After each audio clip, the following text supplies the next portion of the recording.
আপনারা দেখছেন দোয়েল 24 নিউজ।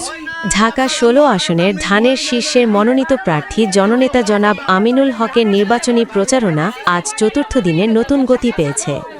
পল্লবী থানার কালাপানি ক্যাম্প এলাকায় অনুষ্ঠিত এই প্রচারণা কার্যক্রমে অংশগ্রহণ করেন জনাব আমিনুল হকের সহধর্মিণী এবং মরহুম শহীদ গোলাম কিবরিয়ার সহধর্মিণী পল্লবী থানা বিএনপির যুগ্ম আহ্বায়ক সাবিহা আক্তার ডিনা। প্রচারণাকালে তিনি এলাকাবাসীর সঙ্গে কুশল বিনিময় করেন এবং ধানের শীষ প্রতীকের পক্ষে ভোট ও দোয়া কামনা করেন। এ সময় তিনি বলেন, গণতন্ত্র পুনরুদ্ধার ও জনগণের ভোটাধিকার ফিরিয়ে আনতে সবাইকে ঐক্যবদ্ধভাবে ধানের শীর্ষের পাশে দাঁড়াতে হবে। তিনি আরও বলেন, এলাকার উন্নয়ন, শান্তি ও মানুষের ন্যায্য অধিকার নিশ্চিত করতে জনাব আমিনুল হক একজন পরীক্ষিত ও জনবান্ধব নেতা। এই প্রচারণায় স্থানীয় বিএনপির নেতাকর্মীসহ বিভিন্ন শ্রেণী পেশার মানুষ স্বতঃস্ফূর্তভাবে অংশগ্রহণ করেন। সাধারণ মানুষের উপস্থিতি ও উৎসাহে কালাপানি ক্যাম্প এলাকা ছিল মুখরিত।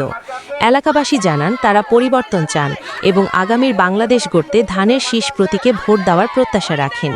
ক্রমেই নির্বাচনের দিন ঘনিয়ে আসছে, আর তার সঙ্গে সঙ্গে ঢাকা ১৬ আসনে ধানের শীর্ষের পক্ষে জনসমর্থন আরও জোরালো হচ্ছে।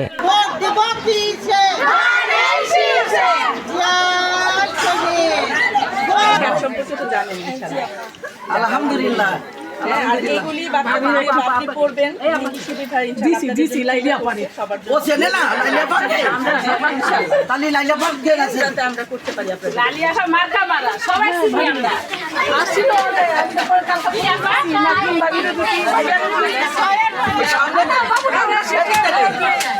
ধানের শীষে ভোট দিবেন খেলা না লাগে